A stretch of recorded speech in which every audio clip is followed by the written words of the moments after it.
think you're in for a treat with Tom Tierney about his philosophy, about why he wrote this book and what's in the book. For those of you who think that out of this meeting you're going to take some quick notes and learn how to do philanthropy very well, that there's 3 easy steps to philanthropy, you're going to be sorely disappointed in this conversation, because the book starts with a very important premise about asking questions. I appreciate Ted and the Drucker Business Forum for hosting this, and let's get started. I mean, I was looking at a number of things, Tom. Tom and I had a great conversation this morning. I read something in the Social Innovation magazine that said, the purpose of literature, according to the Romantics, is to teach us how to live. Tom Tierney and Joel Fleischman in Give Smart teach us how to give. And giving, as we were talking, it's a part of human nature. It's part of what we do. But how do we give smart, right? How do we do that? And we're at the cusp in this country of celebrating 100 years of philanthropy.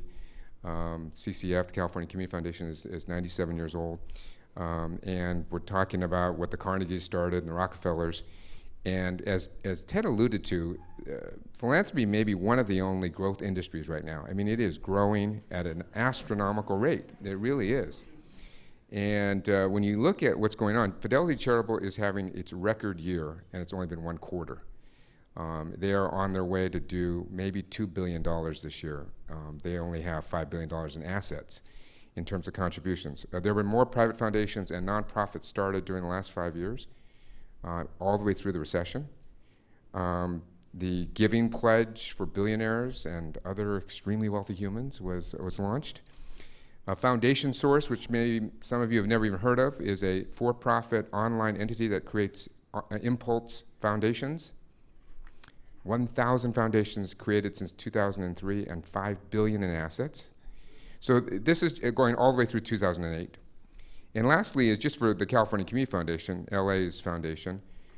Just in the last 7 years, we've received $1.4 billion in contributions, granted out $1.2 billion in grants, and our assets doubled during this time period, including 2008. So this is a time of growth, and we're seeing it not just in Los Angeles, but across the country and the world. So, Tom, when you wrote this book, and who is this intended for? Who's the audience for this book? Well, first of all, everyone, thank you for coming out today. I'm happy to be here and hopefully won't waste anyone's time. I know how busy we all are. And thank you for a wonderful venue to host such an event. And John, thanks for your guidance here. The book's for decision makers. It's for people who are trying to figure out how to use their money and frankly, their time in service of society. It started out being something called a field guide, which we wrote and ditched. And I haven't actually told the story, but field guide, there's a robin, there's a bluebird. It was highly operational in nature. And as we worked through that, it was clear, you know what, that's not the issue. The issue is not operational. The issue is way more fundamental. If a person is responsible for deciding how and where to give money away, whether that's an individual giving his or her own money, or whether that's a staff person at a foundation or whomever. And with that money comes time, often. That's an important decision. So the book's written for decision makers with the hope that those decision makers can somehow, through their own process, make decisions that are a little bit better. Just a little bit better. Because if those decisions are a little bit smarter, a little bit more effective, the compounding effect of that over time is, instead of serving 1,000 children in a poor neighborhood effectively, you're able to serve 2,000 children in that poor neighborhood effectively. So it's written for decision makers. And why now? There's this macro trend that is important. I just want to echo what John said. We have a tendency, which is understandable, to focus on the wealth transfer that's occurring in this country, and all indications are there will be a substantial wealth transfer. In fact, the numbers are staggering. Even under a base case scenario, the amount of wealth that will go into philanthropic vehicles in the first half of the 21st century, so 50 years, we're already 10 in, first half of the 21st century compared to all the 20th century is 10x in constant dollars. 10x. Now, I'm not that good with arithmetic, but if that 10x, if that amount of money can be 10% more effective, just 10% over the span of 5 decades, it'll equal all the philanthropy of the 20th century. So think about the upside if we're able to make better decisions. But it's not just the wealth transfer. What I think is even more profound is the talent transfer.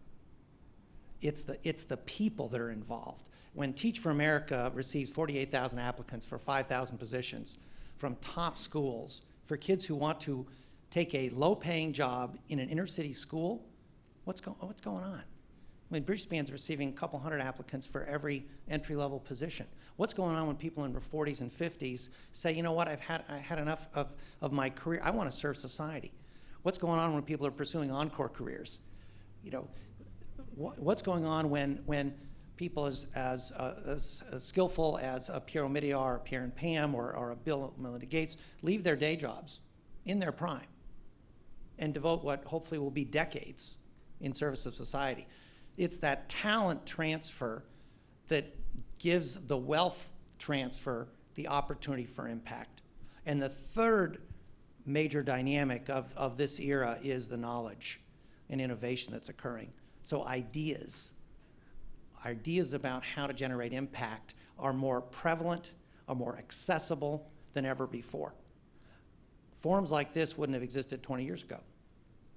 You wouldn't have had, Bridgespan wouldn't have existed 20 years ago. A nonprofit aimed at serving other nonprofits and philanthropies to improve their impact, as would many, many other intermediary organizations wouldn't even existed 15 years ago. The phrase social return on investment didn't exist 15 years ago. Social entrepreneurship didn't exist 15 years ago. Venture philanthropy didn't exist 15 years ago. Go back through the lexicon. These words didn't even exist. So we're at this interesting and powerful era that over the next few decades, especially the next 20 years, the combination of wealth, the combination of talent, the combination of innovation, ideas, knowledge could dramatically improve the health of our communities. So that's why the book, Better Decision Makers in this, what we think is historic context. Current philanthropists are making decisions. There's also a great group of human beings who haven't made the decision to get engaged with philanthropy, but are thinking about it. Those are clearly decision makers that you're, and then there's you refer to them in the book, the peanut butter philanthropists, right? Who are Right. those people? Well, I hate to label it as a taxonomy quite that way. I'd say there is peanut butter philanthropy. That's the phrase in the book. And part of what my co-author Joel Fleischman and I were able to do, or at least we tried to do, we'll see if it's succeeded, was pattern recognition. So Professor Fleischman has studied the philanthropy and foundation world like no other person alive. And he published a book called The Foundation a couple of years ago. He's in his late 70s. He's incredibly wise and incredibly thoughtful. He knows 20th century philanthropy really well. Bridgespan was born January 1st of the 21st century. So we have 11 years almost of work serving hundreds of nonprofits and grant makers. So it was the combination of those two, if you will, experiences and research bases that provided the platform for our work.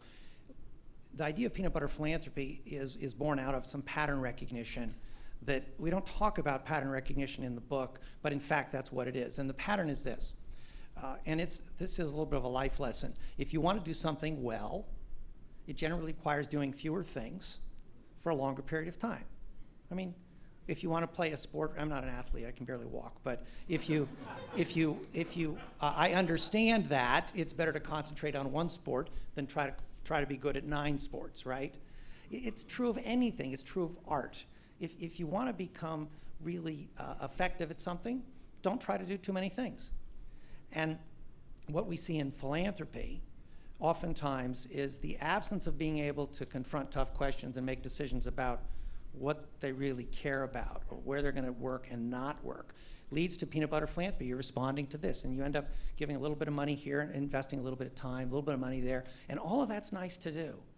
But the pattern is it doesn't tend to drive change. You're better off if you have 2 hours a week to volunteer. Are you better off doing that at 3 different organizations or 1? Probably 1. But what does that require? That requires making a tough choice. You got to pick one. And how do you do that? And humans, there are a lot of behavioral characteristics related to philanthropy. We don't always like to make choices. So peanut butter philanthropy is a consequence of not making choices. And it's spreading yourself too thin. And that I was telling Tom, I said, this book is like a primer for careers in philanthropy. Like it's saying, hey, step back, reflect. What do you want now in your next cycle of life? right? And what are you passionate about? I'm using the P word, which is an intimidating word, but it's used in the book. What are you passionate about? Because if you're spreading yourself so thin, you haven't focused on what you really care about. There are needs in the community, but what do you really care about? So this notion of passion, and as I've referred to as the Passion Diagnostic, how do you find your passion, right, is a really important theme in this book in asking the questions. But I'll ask you, when you ran Bain and had great success and you had as much as you wanted in life, and then Bridgespan came about in the world and you created that, you had a moment. You describe it as a question occurred to you. And then that was a change for you, and it's changed your life. Talk about that. All of us grow up with certain philosophies, certain ideas. I guess they come from parents and teachers and other influential folks. And one of the ideas I grew up with is that life is limited, and that what matters in life, and my dad would have said this, my dad worked in a factory, made toothpaste. It worked in Berkeley, California. A Colgate-Palmolive factory there was subsequently sold and shut down. And my mom and dad were, high school sweethearts. He returned from World War II, and they got married, the kind of greatest generation story. He passed a few years ago, was a phenomenal person. And he said, it's not what you have in life that matters. And we never had a new car, and I remember vividly becoming aware that we didn't have a new car. And other kids' parents had new cars, and what was that about? And was that somehow bad? And he said, it's not what you have that matters, it's who you are. And he said, who you are is not dependent on what you say, it's dependent on what you do. It's the walk, not the talk. And so the combination of life is limited and thinking about those limited years and what brings meaning, what are you uniquely qualified to do in your life? None of us in this room there's nobody like any of us in this room. Nobody in history has ever been born like you or you or you, period. That's a fact. So the notion that there's some predetermined track that you're on is hogwash. You're on your own track, and you just have to figure out what that is. So for me, I graduated from UC Davis. I'm fifth generation Californian. I became a bus driver, which was a really, really good job. And I liked it. It was very predictable. And then I met somebody. I'd never left California, been to Tijuana and Reno. That was about the... But I could tell them apart. I'd never traveled, and I really wanted to see the world. And long story short, I applied for a job at Bechtel. And because of a friend's dad, not because of me, 2 weeks later, I was in Arzu, Algeria. When the guy gave me the job, he said, we're going to send you, Mr. Tierney, we're going to send you to Algeria. And I must have had this funny look. He said, you don't know where that is, do you? I said, sir, I don't, but I'm sure it's not in California. So off I went. And that was a big adventure. I learned a lot when I was there, was accepted into business school, not because I was any great shakes into Harvard Business School, but I was the only Algerian application that year. So I got the Algerian slot. And the reason I tell those stories is you can think about life as your own life, your track, or you can think about it as somebody else's track. And I was following my own track. And in following your own track, you ask questions. As near as I can tell, and Peter Drucker taught us this, the key element to success, however you define success, is confronting the right questions. And the question I was confronting is, what's the meaning of my life? Really and truly. So I got hired by this little consulting firm, Bain Company, that had 100 people at the time, and I didn't have a coat or didn't know how to tie a tie, and thought this was like finished school for the Algerian construction worker. So it was at Bain and did well there and kept asking the question. It's like any of you ever have these little questions. What about me? Should I do this? And inertia is this powerful force you get carried along. So my moment came in mid-90s where I had someone, I can't quite attract it to a perfect event, but I had a very, very thoughtful person ask me, what if you had 10 years to live? Would you keep doing what you're doing? I loved Bain Company. It was growing. It was running the company. It was finally doing well. It had been a turnaround. We bought it for $1 and took on a lot of debt. And I struggled for many years. Finally, it was working, mid-90s. I said, I love this. I love business. But I feel there's more. I feel a call to service. And it was the same call that my dad echoed in a different way. My mom was a volunteer 40 hours a week for high school girls who were having tough times. And so I could not shake that question. And finally, in '99, I resigned. And it was not a natural act. I was in my early, mid-40s at the time. And remember, I had two partners come into my office, Bain partners in Boston, and say, is your health okay? They honestly thought I'd received bad news for the doctor. Because to leave this company that was then growing 35% a year with 2,200 people in 20-plus countries, and it was going well, and I have all these perks and all this stuff, to join a startup charity with 3 other people for no pay. This is not a natural act. A search firm, a guy out here in Silicon Valley called me. He actually yelled. He said, "You're an idiot. You are an idiot." This was the first quarter of 2000. So remember what the dot-com world was like then. He said, "I can get you a job. You learn. I guarantee you $200 million in 2 years." And I went home, and I don't want to belabor this, but my wife grew up in a small town in Kentucky, 1,500 people, West Virginia border. The place where LBJ launched the Great Society was 20 miles from her house. And I went home and said, "Karen, we're married 27 years this year." I said, is this stupid? Is this just stupid? This guy's saying, I can get a job as a CEO of an internet company. It's just stupid. And, we can do the other stuff later on. And she said, I just love her dearly. She said, "Listen, if we need to live in a trailer, we'll live in a trailer. We got to do what's right." So we did. And, it wasn't like I was going to worry about making my rent payments and stuff, but you make decisions in life. You got the one life. And, the biggest issue on philanthropy is making these decisions about what you stand for. And it's not a decision that's dramatically different than volunteering or than how you serve. I was telling John, and this is maybe too much of an aside, but we structured the book around questions because this is so personal. Joel and I weren't smart enough to figure out some one formula that would serve every philanthropist for the next 50 years. Here's the magic recipe for fulfillment and impact. Well, maybe you guys we couldn't figure that out. We did, however, figure out that if you ask questions, because philanthropy is personal, service is personal, if you ask questions and wrestle with those questions, you're more apt to achieve impact than if you ignore those questions. And the first question in the book is, what are my values and beliefs? And in some ways, that's the most complicated one for folks to wrestle with.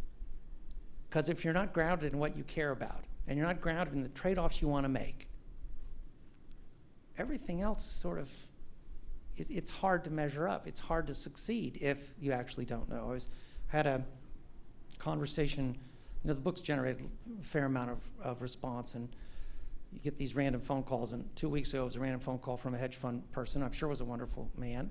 Was asked to take the call from somebody else, a mutual friend, and the fellow said, "I'm going to decided to give away a lot of money," which is terrific. I'm happy for that. And he said, "Well, tell me," and I've looked at your book, and I want to meet with you, but I don't want to. I just want to start with chapter 2. Chapter 2 is what is success and how will it be achieved? It's kind of a strategic question. So what about values and beliefs in chapter 1? Because I say, you care about the environment, you care about poor children, you care about, the urban Detroit, you care about South Africa. There has to be. He said, I don't want to deal with the first chapter. Now, I'm not stereotyping hedge fund, but this is common, right? I don't want to deal with my values and beliefs. I said, well, okay, how about this? This is a learning process for me. So maybe he's already figured something out. I said, who is it you want to serve? And he said, I want to help people less fortunate than myself. So there's 100 people we can take off the list. I'm still stuck Still stuck. You know, I make this, this is true, you can't make this stuff up. I tell you this story because I think my journey, to the extent it's been at all useful, I've kind of confronted some tough questions, and I'm still confronting tough questions, right? We're not going to stop confronting those questions. And it's hard. Inertia is a powerful force. The notion of climbing a ladder is a powerful force. The way we're taught in society, you know, most people thought I was retiring and somehow failed. Which, you know, I think I'm doing what I was supposed to be doing. So in the book, you know, interlaced with the words and the advice and the guidance is the depth of that kind of value. That's what you sense in it. And if there was a page that had a mirror in it, so you could see your face, and on top of the page says, the answer is here, that's what this book is about. It's helping you stop and pause and say, you know, as the old American Indian phrase, you know, when you're lost in the forest, you stand still. And I think this is about standing still, not just moving to do the next thing and getting busy, skipping chapter 1 and going on to, you know, how do we do it? How do we just get it done, right? So one of the things is Tom and I were exchanging stories about meeting successful humans who, you know, want to retire and, you know, go into leisure land by working in nonprofits, because that's what you do, you know, when you're finished with success, is you just take off time and go, it's got to be easy. We just go be on a few boards and give some money away. That's got to be the easiest thing in the world. After I built my business and my success, and, you know, I'm pretty smart, I want to help people less fortunate than myself. And so we know these well-intentioned humans, when they confront the realities, and in your book, it's you know, it's the traps for the unwary is how you describe it there. There are a lot of traps because the business model, the knowledge and expertise that they apply to building industries and changing the world from that standpoint don't really apply. And so talk about the traps for the unwary and the differences between that you've already sensed and lived between that idiot moment of yours of switching from making hundreds of millions of dollars to doing what was right for yourself. All right, well, by the way, Bain made hundreds of millions of dollars, but I didn't. Just for a record there. Would have been a different calculus, I guess. The two parts of the question, first sort of the business versus social sector, and then traps. I messed up quite significantly in the transition from business to the social sector. Everything worked out, but not surprisingly, working for a Bain Company, a consulting firm, we had studied this nonprofit sector a lot. We spent 3 hours, my co-founder Jeff Braddock and I, 3 hours, 3 years. Co-founder Jeff Braddock and I had, you know, done lots of interviews. I had thousands of PowerPoint slides. There's nothing that could have been put on a PowerPoint slide about the nonprofit sector that we didn't have on a PowerPoint slide. And you know, we thought we knew a lot, and in some ways we knew a lot, in some ways we didn't know a lot. And the mistake that I made was underestimate the degree of difficulty. And even though I'd served on nonprofit boards, I'd been a volunteer, I'd done all these things, I underestimated the degree of difficulty. It looked easier than business from the outside. And now, 10 years later, and business audiences don't always quite grok this, it's harder. And I've seen both sides. You've seen both sides. And if you took a similar size business, a similar size nonprofit organization, and asked to really generate terrific results, is it harder to do that in the business, or is it harder to do that in the nonprofit? It's harder to do the nonprofit. And it's not for any magical reasons. There are structural reasons. If a business, for example, is succeeding, it attracts capital right away. I mean, people are clamoring to get onto Facebook and all these, right? The second round of capital, if you're succeeding, is easier to raise than the first round. In a nonprofit, if you're doing really well, does it get easier to raise money? No. In fact, it can get harder. When we were scaling, because we're a nonprofit, I have to raise money, especially for all of our knowledge work like this book. And you know, I had somebody say, well, you're already big. So what does that mean? We had like 30 people at the time. Well, we got to have, you know, you're already there. We need to get going. So I said, it's so interesting. So capital market, there's no capital market for social sector. So capital's harder. Talent, you know, we don't have bonuses. There's no stickiness. People come because they're attracted to the mission. And how do you manage people who are attracted to the mission? That's complicated. How do you manage volunteers? How would CEOs do if they had volunteers, even volunteer board members? It's hard. The herding cats takes on a whole different orientation. And strategy is way harder. So strategy is something I know a lot about. And strategy in the business world is called strategy. And you only have to get it partially right. Because once you implement it, the markets will tell you what's working and not working, right? If we had a restaurant, if we all bought a restaurant together and we put something on the menu that wasn't selling, we would know it wasn't selling and we'd take it off the menu. The social sector markets are don't always provide those kinds of signals. And you can have something on the menu that isn't selling and not necessarily know it. And it's particularly true of any kind of complex interventions in the lives of children or complex community interventions. You don't have that market feedback. That's why I don't know this, but I guess they call it a theory of change in the social sector. It's a theory. You have to test it. You ever heard a business person say theory of change? Never. It's a strategy. You throw it out there, you see what works, you react. I mean, the tech companies, right, are notorious for that. Let's try it, see what works. Try it, see what works. Try it, see what works. Can't do that as easily. So it's harder. And it's harder not only strategically and from a capital and labor perspective, it's just harder day in and day out. One quick anecdote there, which I know, John, you'll relate to.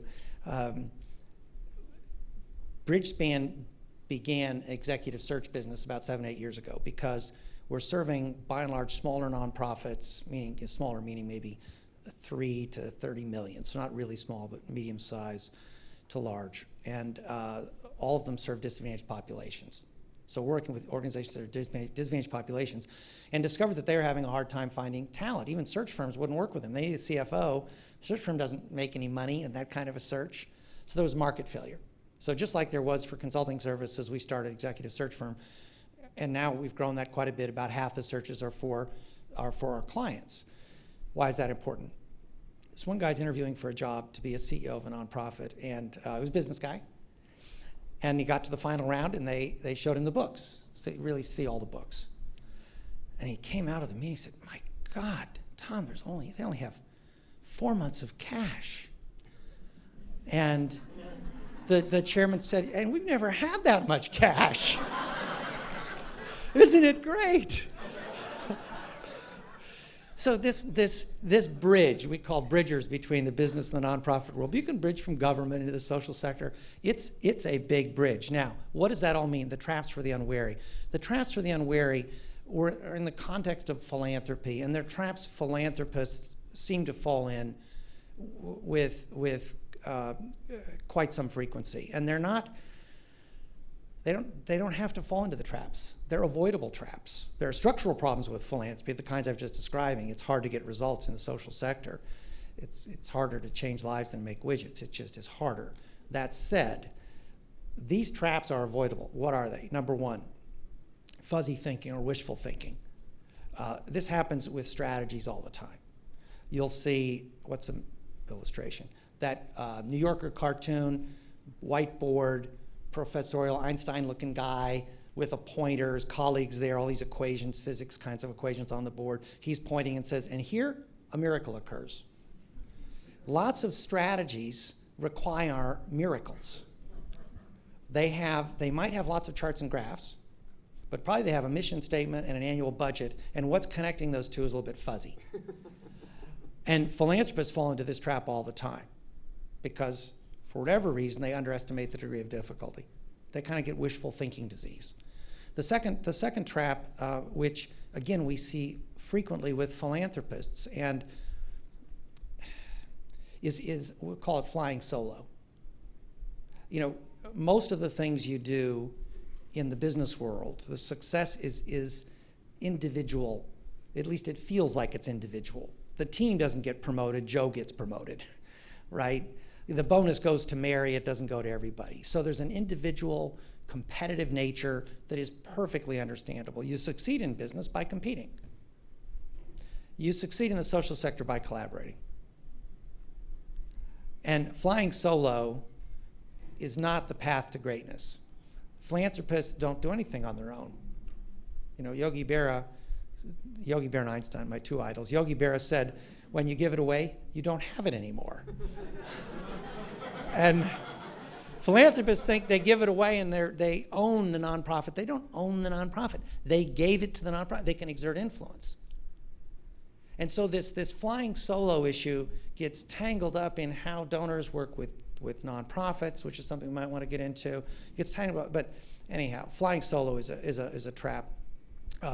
Another trap, and again, I could spend hours on this and I don't want to, but this one really irritates me, and I think it's a fundamental problem, is underestimating and underinvesting. In the business world, for example, no one says you're underinvesting in your organization. They're not measuring the cost structure. They're measuring the results the costs are generating, the earnings, the market share. In the social sector, there's this default position that costs matter. Now, of course costs matter because you're trying to serve people and be prudent with your money. But the notion that all overhead is bad is a stupid idea. It's a stupid, stupid idea. They're having the right chief financial officer in the nonprofit organization, that's good overhead. Having a COO so that the ED doesn't burn out doing fundraising 9 days a week is good overhead. Having this decade's laptops as opposed to, adding machines is good overhead. There are all these illustrations of just prudent overhead. But you see people say, oh, well, anything over 15% is, or whatever it is why? So there's an article, if you guys are interested in this and want to pass it on, an article, Bridgespan does a lot of publishing because part of our mission is to educate. And it's called the Starvation Cycle. It's on our website. It's on bridgespan.org. It's received a lot of press because we actually documented this behavior. Donors say you're only going to get 12%. Nonprofits, what do? They go to the bare bones. They also fiddle with their accounting. So the ED is always charged to programs. ED's never overhead. And of course, the nonprofit's sort of inclined against management anyway. Against meaning, there's another article, strongly led and undermanaged.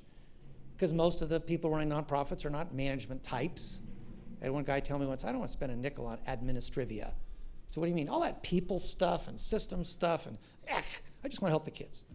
So there's some pathologies that cause nonprofits to be underfunded. Chronically underfunded, which is bad for the results you're trying to achieve. And philanthropists, philanthropists make this so much worse. This is a drum we've been beating hard. You're not going to get A-level results with an organization that's starving. You get A-level results with healthy organizations that have bench depth, that have systems and structures in place to deliver the results you really need. So the last one, which I'll touch on, is traps, and I know I'm rattling on here a little bit, but hopefully this is useful to some folks. We call it nonprofit neglect. It's way worse than that. This relationship between the donor and the grantee is often the cause for massive, use a business phrase, yield loss or waste. So donors all the time say, Tom, I want leverage. I want to put $1 in and get $10 of impact out. Okay, that's nice. Everybody wants that. I said, sometimes leverage, the multiplier can be a fraction. So what do you mean? If you're not working well with your grantees, if you don't have aligned goals, if you don't have a productive relationship, you're going to put $1 in and get a dime out. You got a multiplier. It's 0.1. It's 0.1. In the book, we emphasize this in chapter 5, which is how do I work with grantees? That's the question, the entering question. And it's a question that oftentimes donors don't think very hard about. And yet it's a question that drives ultimately the impact in the community and the causes you're working with. The reason for that is the donors have such power over the nonprofits. Hugh has the gold, has the power, have such power that it creates this distortion. Donors will call them, say, all the time, well, we partner with grantees. I had one grantee once say, listen, they want to call me a partner? Fine. They want to call me a turnip? Fine. Just give me the money. I need the money. And Bridgespan encounters this periodically, where we recently, a donor, we have a grant agreement. The money was supposed to be paid in March. It's almost July. Donor time. What's the rush? We don't have a meeting for 90 days. We didn't get on that agenda. We'll do the next agenda. Wait a second. It maybe doesn't matter to you, it matters to us. So instead of partnerships, the way we characterize in the chapter is more often a train wreck. It's more of a train wreck. The donor doesn't know it's a train wreck. because donors get distorted positive feedback. They hear what they want to hear. Nobody says, hey man, did I waste your money? Oh, don't give me any more money. I'm terrible. They don't do that. So it's hard for a donor to self-correct. The market signals are really distorted. Anyhow, those are the kinds of traps. The only antidote to those traps is to confront these questions, or some questions like them, that ask, how am I doing? How are we doing? What can we do to get better? We care ultimately about the community, the kids, whatever cause it is. How do we get better? Anyhow. And we know that when that partnership, where there's alignment on both sides, the nonprofit and the donor, when they're in sync regarding what they care about, that these issues of overhead become lessened. Mm-hmm. And so from the nonprofit side is, and it's easy to say, I know because I've been there, is aligning the donor. What is meaningful to you about what we're doing? How do we connect you to the part of what we're doing that is the most meaningful to you? Because I heard a story the other day, which was donors sponsoring a major gala. The spouse calls the head of the event coordination and says, I want to make sure that the motif of the event is changed to match my new dress. So of course, the end of the story was happier, but you go, wow, I mean, really, do we have the chutzpah to have that kind of conversation in a partnership that we have, right? But we have a lot of costs associated with donors in our worlds, and how do we align those missions, those beliefs, those values, so that those are lessened? Well, this is just a little footnote. It's useful for those of you in nonprofits. It's a phrase we've started using, and we call it the cost of capital. There's a cost of capital, and the donor doesn't pay it. The nonprofit pays it. So, quarterly reports, binders this thick that no one ever reads, that's a cost of capital. Now, there's always some cost, and there ought to be some cost. The question is, does the cost create value in the process? And because that kind of insidious cost of capital comes right out of the hides of the nonprofits, and therefore what? Comes right out of the constituents. Fewer kids served or not served as well. There's no free lunch there. It's the amount of time unproductive time that nonprofits spend serving donor needs that really aren't needs. That's an amazing one. Change the, what if that were eliminated or at least refocused? So this cost of capital question is a powerful question. And the good news is, I think more and more donors who are engaged in their philanthropy are open-minded to this and hear this. And they learn. Sometimes it takes a few years, but they learn. One of the things in this book is it's very nicely and gently prescribes certain thoughts to people in the decision-making roles of philanthropy and saying, hey, you're entering a new world. And this world has differences that you should be aware of. And they should be driven by your values and your beliefs. I mean, that is a theme in this book that I think is very powerful, and I hope, with the number of books that have been distributed in the conversations, I hope it really is listened to. Let's shift gears a little bit because we don't have that much more time, and I want to make sure the giving pledges happened and the billionaires met in Texas, and they're all celebrating what they're doing. It's fantastic. But none of us here are billionaires. I don't know if there's any billionaires here. Well, if there are, please see us after. Yeah, you see us after. We need names and. Very special book signing. John's going to sign it too. That's right. Yeah, there's a pledge card we'll have you sign. But anyway, there was a study that was done at the University of Pennsylvania, which was "I'm Not Rockefeller" was the name of the study, which is basically saying people that don't feel wealthy, who have wealth, don't feel like they can make a contribution, even if they have wealth, and people that are quote unquote small donors don't know how to get involved because their amount of money is not going to make a difference, particularly in the world we're in today with the devolution of government and a lot of changes in the society. What do you say to donors and to philanthropists who have smaller amounts of money? I'm not going to put any figures on it. How does this apply to them? Well, it's a great question, and there are lots of ways to answer it, but first I'll answer it with a story. John and Nell Dorr, it's 1950-something, and they are driving somewhere in New Jersey, maybe in the Merritt Parkway, and it's late at night. And in 1950s, the roads weren't as safe as they are today. And John's an engineer, and they've got a little tiny foundation, not big. And they notice that it's hard to tell with oncoming cars where the lines are, especially the lines on the outside of the roads. So being engineering oriented, they get home and say, you know, what if there was a line on the road, just the side, so you could tell where the shoulder was? Long story short, they get a test, they get convinced New Jersey, it costs $150 a mile to try this on 38 miles of the Merritt Parkway. Accidents went down by half. They get New York to test it. Accidents went down by half. 10 years, the two of them focused on this, getting tests around the country, funding it where they needed to, these experiments. You try to find a road in America today that doesn't have that line. That's John and Nell. How many lives? How many hundreds of thousands of lives and accidents have been saved because of that?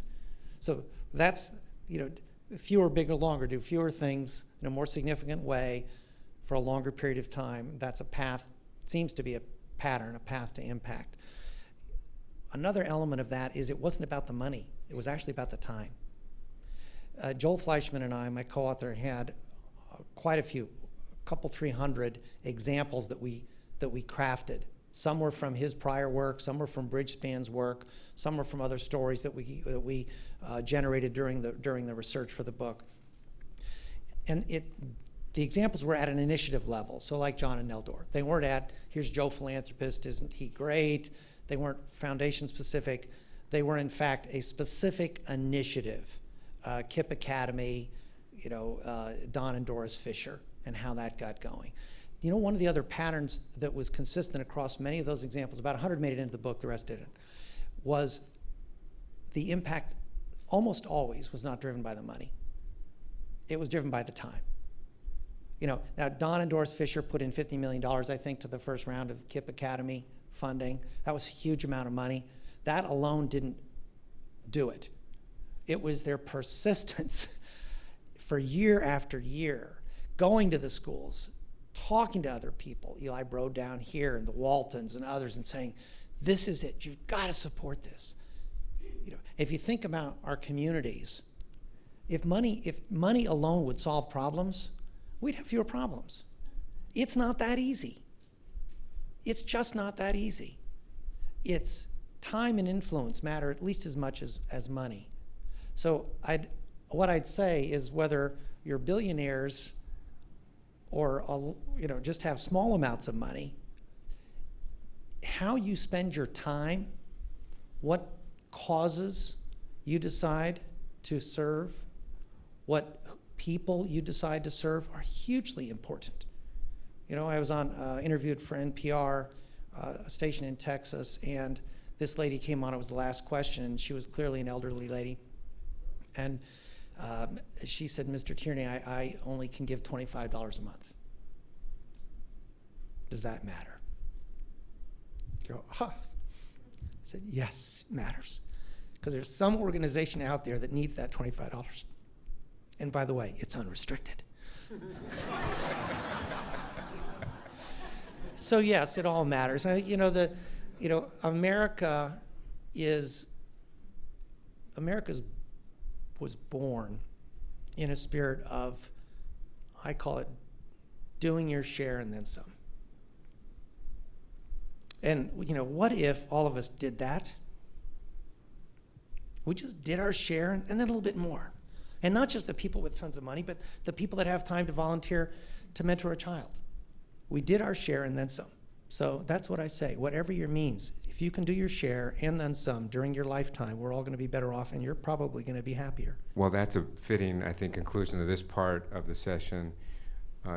Tom, thank you for your wisdom, your passion, sharing stories, and this book is a great, I think, primer for the people that want to start philanthropy as a career and taking it seriously and make an impact. Thank you for helping us think about how we give, but how do we give smart. Thanks. I've read recently in the LA Times articles about the Broad Foundation, and it sponsors people to take jobs like in school districts. People are raising questions of, well, somehow isn't this anti-democracy? So parents will say, hey, why should billionaires basically get greater policy influence in the school than me? My kid's the one going to the school, and I think it should be this way. How do you do philanthropy, but not in such a way that it starts eroding people's faith that, well, is this really a democracy, or are you just buying influence through this? It's a good question, and I'm not sure I have the perfect answer to it, but I would say that throughout history in any civilization, influence has been widely shared. In this area, celebrities have influence. Wealthy people have influence. Community leaders have influence. Influence comes in so many shapes and forms. I think one of the great beauties of America is that influence gets all messed up. It's like a blender with all this stuff put in it. It just is all messy. So I actually don't worry about that too much. It might feel to any one individual like they're doing something that's inappropriate. Other people might feel they're doing something that's inappropriate. And yet in the grand scheme of things, it's hard for any one individual to exert too much influence in a way that fundamentally changes stuff, as near as I can tell. Now, that said, the twin evils, an interview on the book over the last 100 days, and one interviewer was particularly interested in this, the twin evils of the book that do represent a pattern, looking back in time where people that don't have results are arrogance and ignorance. And I think people who are generally more effective in those kinds of situations are probably a little less ignorant, meaning they're trying to learn, and a little less arrogant, meaning they're trying to be humble. And so my advice for someone who's worried about such a things is try humility. Understand that you probably don't have all the answers. I was wondering, in terms of patterns that you've recognized, what are some patterns that you've noticed about both the positive and negative effects of the tax system as it relates to philanthropic giving? My co-author Joel Fleischman is really good at taxes, being a lawyer and having studied public policy and teaches public policy and written a lot about this. So I'm not certain we've seen patterns other than the following. It seems to be a basic human desire to lend a hand. Right now, if there were a fire in this room, we would help each other. There is a basic human desire to lend a hand. That desire to lend a hand seems to be independent of a tax structure.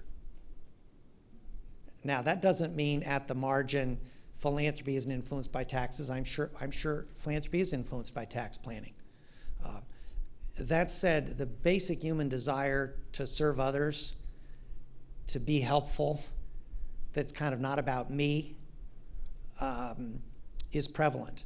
Now, there is a phrase, this is a quick anecdote, but it's an interesting one, and kind of gets at your question obliquely. We had 60 people read the book during its formative stages, 60 external readers that ranged from really wealthy billionaire philanthropists to thought leaders like Jim Collins to all kinds of people. They gave us a lot of feedback. And then we had 250 people read. And in the tranche of 250, one of these fellows, whom I didn't know, sent me an email saying, whoever wrote this book knows nothing. Said they certainly have never worked in a foundation. Well, Professor Fleischman ran part of Atlantic Philanthropies. That's how I originally got to know him. They certainly don't have a business background. I do about that. And they certainly haven't studied philanthropy at all. This is an interesting email, right? The next point is, philanthropy has nothing to do with asking these hard questions. In fact, it really has very little to do with results. Philanthropy is about me giving my children special opportunities. It's about educating them. It's about their self-esteem because they're giving away money. Whereupon I coined the phrase philanthropy. Said it's not illegal, but it's in fact about them. And we say motive matters most, meaning what you're trying to achieve, if it's about you, is going to be less effective, that's a pattern, than if it's about other people. So why does the tax law, if the mission of your philanthropy is to manage your estate to maximize post-death wealth, well, that's one goal. If the mission is I actually want to do something of value to my community, to other constituents I care about, that's another goal. I'd say tax laws influence folks with the first goal, probably. Influence is less with people with the second goal. And the last couple of quick points are that there does seem to be a trend, which is, it's tough to quantify, but various people have tried, toward giving while living. There does seem to be a trend of fewer foundations set up in perpetuity. You've got big, even the Bill and Melinda Gates have a sunset provision of 50 years after I think it's 50 years after the last of them passes. And to the extent that happens, it means people will start to engage more in their philanthropy. I think it's a great thing. Because the fact is, and I, with my Irish heritage, there's an Irish saying that no pockets in shrouds. There are no pockets in shrouds. And Carnegie said this well in the Gospel of Wealth. The money either goes to the government, or it goes to your kids, or it goes back to society. It cannot go anyplace else. And you cannot take it with you. So tax laws, whatever tax laws are, those are the three destinations. You decide. Bank of America does a study of high net worth individuals every year. It's very comprehensive, and they ask the question about if there was no tax deduction, what would your giving be? And it's just under 60% said they would continue exactly what they were doing. But 40% said probably would change it radically. So it's influential. When the Carnegie started, tax deduction wasn't until 1921. There was a lot of giving, a lot of generosity prior to that time. What's the future of the one-for-one model, like Tom's Shoes and some of the other social enterprises that are giving away something for each sale, or that model? Let me respond. I think that model is fascinating, but let me address a bigger question or big issue that triggers, and that is, remember I talked about this era that we're in the midst of, or in the early stages of, that there's money pouring in and there's talent pouring in, and the combination of these two is generating innovation. And because knowledge is more accessible than ever before, and the velocity of learning is increased. Think about the web as basically turbocharging learning. That's what it does. It does other stuff, but it really does that well. That the pattern we're seeing, which is a really exciting pattern, is more experimentation. And whether the one-for-one model, the Tom Shoes, which is, I'm going to give my shoes to someone, or whether it's giving circles, or whether it's Kiva, or whether it's microfinance, there are all these ways that are technology enabled for people to engage in service that actually doesn't require even leaving the office. And that's terrific. So this is a formative time. It is I wasn't around for the Industrial Revolution, but from what I read, it was a formative time. And I think you think about the 50s and 60s and 70s and the computer revolution in this country that became global, formative time, where you can't quite predict what's going to happen. This next generation of philanthropy is not going to be driven, with all due respect, by institutions. Call it the dead donor philanthropy. It's not. It's the folks that are actually engaging right now. I had a 30-some-year-old billionaire say 3 weeks ago, multi-billionaire actually, technology person, I'm behind. I said, behind? I'm behind in my philanthropy. Whoa. And obviously the guy's working 90 hours a week. He's not going to, but he's giving stuff away. He's using his time. He wants to use more of his time and his platform to do things for society. So I think the bigger issue, or the bigger idea there, is the innovation and engagement that's happening, not just among people that have made it, but in all generations. It's just exciting. So I'll just end by asking all of you to do one thing, if you can. And that is, whatever your role, whatever it is, ask yourself, in my service to society, how can I and those I work with get a little bit better? It's the last question of the book. Am I getting better? It's the most important question of the book. How can I get a little bit of 10%? 10%. That's maybe 10 more kids, or whatever it is. Just a little bit better. Thanks very much. Thank you, Tom.